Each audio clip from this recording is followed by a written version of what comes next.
Ads doctor Bhikaji घाणेकार. वळख डॉक्टर भिकाजी घाणेकार, जल्म 1942, भलायकी खात्याचे उपसंचालक. ते खासा भुरग्यां खातीर कविता बरयतात. तांचे जायते कवितांझेले उजवाडायल्यात. दोतोर आसुनूय आपलो खासा वेळ दिवन ते कोंकणी भाशे खातीर तळमळीन वावुरतात.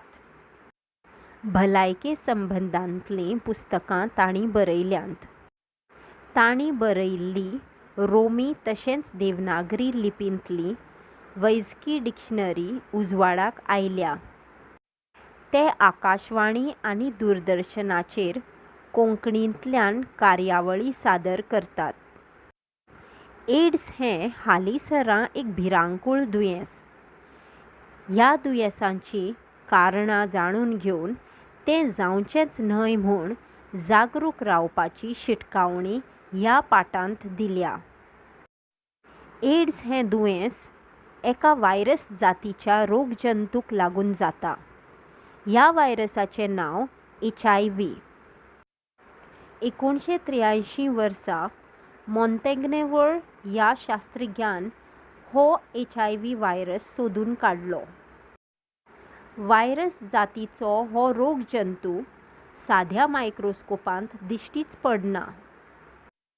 तो पळोवपाक इलेक्ट्रॉनिक मायक्रोस्कोप वा अतिसूक्ष्मदर्शक यंत्राचो वापर करचो पडटा. मनशाच्या रगतान भितर सरलो की तो HIV+ जाता. पूण तेदे वेळार ह्या दुयेंसाची कांयच लक्षणां दिसनात. मात 5 ते 10 वर्सांनी ह्या दुयेंसाचीं लक्षणां दिसूंक लागतात. तेन्ना ताका एड्स म्हणटात. एड्स हें दुयेंस 18 ते 35 वर्सां मजगतीचे पिरायेच्या लोकांक चड प्रमाणांत जाता. मात ताचीं लक्षणां बेगीन दिसून येनात. ह्या दुयेंसा आड कसलोच उपाय वा वासीन नाशिल्ल्यान हें भिरांकूळ दुयेंस जीवघेणें जावन बसलां. एड्स हो रोग जाल्ल्या दादल्या कडेन वा बायले कडेन शारिरीक संबंद आयल्यार, रोगेल्लें रगत घालें जाल्यार, दुशीत जाल्ल्यो सुयो आनी दुशीत जाल्लीं सिरिंगां वापरलीं जाल्यार, तशेंच हें दुयेंस जाल्ले बायलेक गुरवाचार आयलो जाल्यार तिच्या भुरग्याक ह्या दुयेंसाची लागण जाता. आमच्या गोंयांत एड्स दुयेंस जाल्ल्यां कडेन शारिरीक संबंद ह्या एकाच कारणाक लागून 95 ते 98% लोकांक एड्स जाता अशें दिसून आयलां. गोंयांत रोगेल्ल्या रगताक लागून एड्स जावपाची भिरांत सामकी उणी.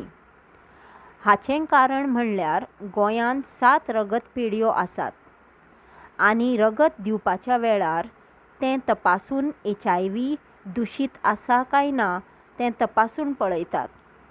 रगत रोगेल्लें आसल्यार तें दुसऱ्याक दिवपाक काडिनात. जे लोक घुंवळी वखदां इंजेसांवां वरवीं घेतात तांकां दुशीत सुयो आनी दुशीत सिरिंगां हांकां लागून एड्स जाता. पूण अशे तरेन एड्स जावपाचें प्रमाण गोंयांत उणें आसा. दुशीत सुयो आनी दुशीत सिरिंगांक लागून जावपी दुयेंतकार सांपडटात ते मणिपूर आनी मिझोराम हांगा. इंजेसांवांतल्यान घुंवळी वखदां घेवपी खुबशे तरणाटे ह्या राज्यांनी मेळटात.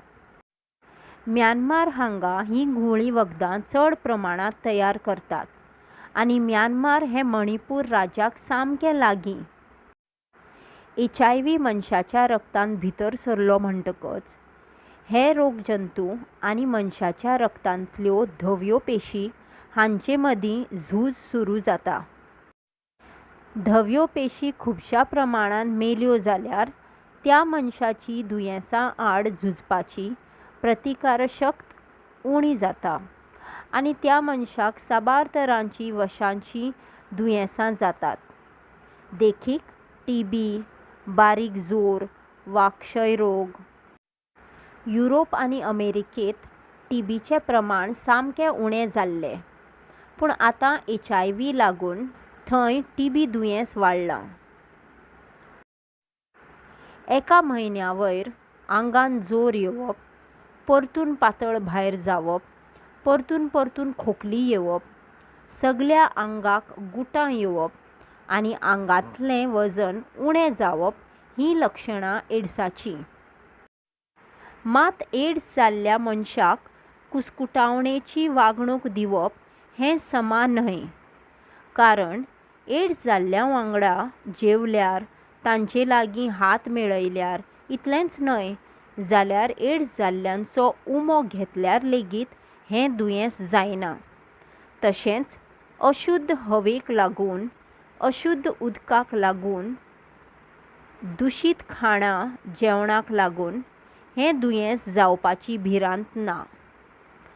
तेच परी जळारांक लागून, मुसांक लागून हें दुयेंस पातळना.